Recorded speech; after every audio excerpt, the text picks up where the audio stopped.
Estamos de volta para o último bloco do programa de hoje, que discute Lex Mercatoria. No intervalo aqui, o Mário fazia inconfidências sobre o Padre Vieira, sobre a questão do alerta que o Padre Vieira do financiamento. Onde vou buscar dinheiro para as navegações? Veja. Porque os portugueses, eles tinham os caravelas, mas precisava ter navios que tivessem canhões. E quem é que poderia financiar? E ele foi atrás dos judeus na Holanda, nos Países Baixos, para buscar financiamento e conseguiu, né, fazer uma armada. Né? Sem uma armada, Portugal não tinha jeito. Né? Claro. E Portugal foi muito forte num período. Né? Num período. Por que Portugal depois não conseguiu sustentar isso? Porque não tinha mais onde buscar financiamento. Né? Perfeito. Nesse sentido, claro que hoje a gente vive outro nível da Lex Mercatoria, que é o mundo virtual. Né? Eu ia pedir para vocês falarem um pouco sobre isso. Que é o seu. Do mundo virtual, essa questão de redes. De redes, que isso é transnacional, não tem mais fronteiras. Né? Exatamente, e essa é uma semelhança, novamente, entre a globalização e a Lex Mercatoria. O nosso autor aqui, o Danilo Zolo, ele apresenta as várias tentativas de definição da globalização, que é muito, muito complexo esse fenômeno, e a definição dela é muito difícil, né? Geralmente nós a caracterizamos, mas não chegamos a uma definição. Então, um dos aspectos que ele coloca aqui no capítulo 4 é a revolução informática e cultura global, e depois a economia globalizada e também o comércio globalizado. E a globalização, ela é de alguma forma também resultado de uma revolução na tecnologia de informação e tecnologia de comunicação. Sim. E esse aspecto da superação do aspecto territorial que acontece lá na Lex Mercatoria, volta aqui. O que é território agora? Para além da fronteira, para além daquilo que foi criado, que é o limite de um Estado com o outro, né? Porque isso é historicamente estabelecido. Há um momento em que tu cria a fronteira, o Estado até. Mas a globalização está, vamos dizer assim, borrando essas fronteiras, né? Buscando. E aí, como é que a gente vende, por exemplo, o mundo todo? Mas aí vai entrar naquela sua questão. O livro não é mais meu. O livro não posso deixar de herança para minha filha, por exemplo. Então, como fazer isso? Mas com certeza será consertado isso. Com certeza será. Assim como a Lex Mercatoria buscava segurança jurídica para os negócios, para os contratos celebrados, hoje nós teremos que buscar de alguma forma um tipo de segurança para esses novos negócios, vamos dizer assim. Por isso, as teorias, o positivismo, por exemplo, um dos patamares são os fatos sociais, né? Os fatos sociais que engendram a lei, quer dizer, a Lex Mercatoria, antes de tudo, é um fato social, que depois gera a feitura da lei e, a partir disso, a segurança jurídica, que é o patamar máximo que se busca aí, e que, por exemplo, num país como o Brasil hoje, a corrida no judiciário, o que se quer do judiciário é que dê o mínimo de previsibilidade.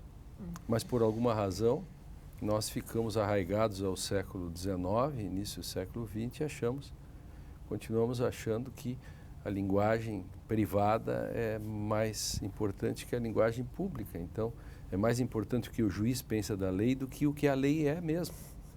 Embora não se saiba bem, não se pode falar da lei em si, mas o que se fala sobre a lei não é qualquer coisa. Existe, o texto é como a palavra do rei, né? Ela sempre vem primeiro, né? Texto da lei, né? Texto da lei. E tu que criticas fortemente o positivismo jurídico, agora tu estás, parece que, novamente flertando um pouquinho com o positivismo ou com o texto da lei. Minha tese é a seguinte: o inimigo do meu inimigo é meu amigo. Pois é. Claro, porque há um momento da fragmentação tão grande que eu tenho que voltar. Que eu tenho que voltar, por exemplo, a uma espécie assim de uma apreciação descritiva, porque aquilo que o Joseph Raz vai chamar de preempção, quer dizer, que é a garantia que eu tenho de que aquilo que foi feito vai ser cumprido. Quer dizer, eu posso esperar isso. É a minha garantia, eu posso esperar que isso será cumprido e que isso não vai ser descumprido por causa de uma apreciação individual, tua, moral. Entendeu como isso é importante? Quer dizer, nós chegamos a esse patamar de eu tenho que fazer agora, eu busco na hermenêutica, eu estou fazendo uma aliança para... Quer dizer, o inimigo do meu inimigo é meu amigo, porque essa fragmentação, quer dizer, voltamos a uma espécie de, não é lex mercatória no direito, mas uma espécie de canibalismo jurídico, né? Sim. Em que os juristas comem seu próprio E eu diria material. assim, olhando a partir da filosofia certos fenômenos jurídicos, eu diria que se há algum tempo se desprezou a lógica, nós estudamos na filosofia, por ser algo estéril, que sufocava o direito, hoje nós temos que revisar essa posição e dizer, não, olha, uma decisão no âmbito judiciário, ela tem que obedecer a regras da lógica também. Eu não posso deduzir, fazer relações como eu quero. Sim, os enunciados não são autoevidentes e nem seus também. Não. Então, eu digo, o direito ele se expressa numa língua, geralmente na língua nacional, e ele tem um condicionamento sobre o qual comumente não se fala, que é o condicionamento lógico. Eu não posso deduzir qualquer coisa de qualquer coisa. Eu tenho que ter os argumentos para chegar a uma conclusão, né? Exatamente, de modo lógico. Eu tenho que apresentar os argumentos que justifiquem a conclusão, o então, né? O então. Porque o raciocínio do direito não pode ser finalístico, por exemplo. Eu construí uma espécie assim de aporia da ponte, ou dilema da ponte. Não posso atravessar o abismo gnoseológico do conhecimento, chegar do outro lado e depois voltar para construir a ponte pela qual eu já passei. E se eu cheguei do outro lado, a ponte é condição de possibilidade.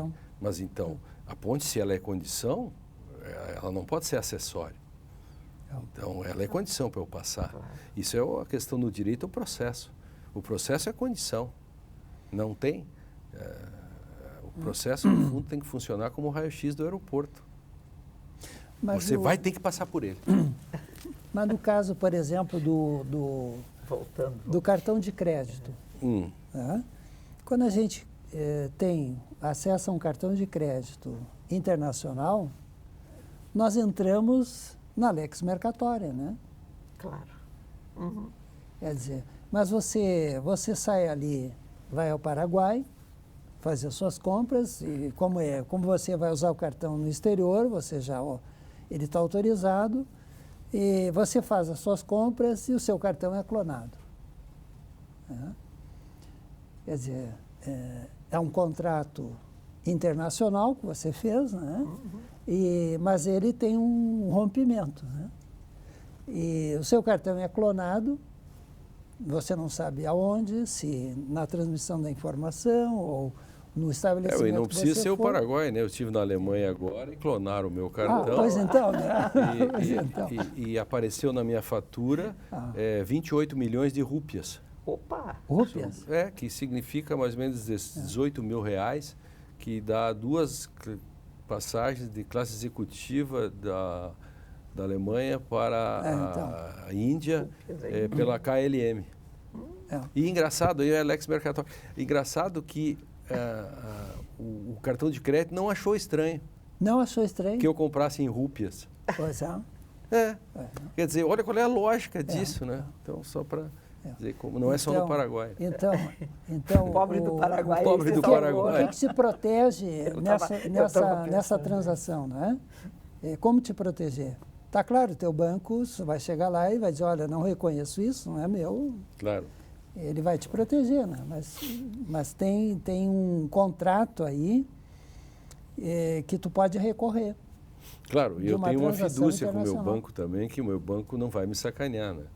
Isso. Sim, claro. Porque o banco poderia dizer, não é culpa minha que o seu cartão foi clonado. Mas ele também não quer me perder como cliente, porque Claro. se a moda pega, Claro. as pessoas já não usariam o cartão, porque Não teriam usariam. medo do clone. Não é isso? Aí volta a questão Da rede. do consuetudinário da Lex Mercatória, que vai trazer um componente que nem está no contrato. Porque também não está no contrato que a simples clonagem te exime. Sim. Não é tão simples também, Não. né? Também, porque senão se criaria uma indústria de clonagem para o sujeito não pagar. Sim. Há todo um procedimento a ser feito. Sim. Assim como aconteceu na Europa, pessoas que furtavam automóveis na Alemanha, locavam, ia uma locadora, locava um automóvel na Alemanha, iam até um outro país, que era a Itália, e lá o carro era furtado. E isso acontecia várias vezes. Aí alguma coisa estranha aí. Lógico que não acontecia furto nenhum. Era uma rota de Roubo. De roubo. Claro, para enganar a seguradora. Enganar a seguradora. Aí sobe o preço do seguro porque você tem que aquilo não estava no cálculo atuarial. E voltamos ao Lex Mercatória. E volta-se a Lex Mercatória. Que bom. E esse livro só tem em espanhol? Olha, eu só conheço em espanhol. Eu vou mandar buscar esse livro, eu tenho todo o interesse de lê-lo. Eu tenho lido coisas muito interessantes. Vai mandar buscar em digital ou impresso? Não, impresso. Porque eu gosto muito de mexer. Vocês gostam do digital? Não gosto muito também. Né? Só como uma solução, assim, quando não há o livro mesmo impresso. Só na emergência, né? Porque mais o Kindle, tu leva toda a biblioteca ali dentro. Né? Tem essa Exato, vontade, mas não é claro. bom a gente ficar alisando os livros e cheirá-los? Bom. Né? Eu gosto. Eu muito gosto, eu de carrego esse cheirar. peso também, porque eu curto. Então, muito obrigado, Mário, obrigado, Heloísa, obrigado, Drayton, brilhantes, foi muito legal. Eu aprendi muito, não que não aprenda nos outros programas, mas especialmente hoje. Direito e Literatura fica por aqui. Assista esse e outros programas no facebook.com/Direito e Literatura e no canal do YouTube da TV e Rádio Unicinos. Não esqueça de participar, fazer sugestões. Eu espero você no nosso próximo encontro. Até mais.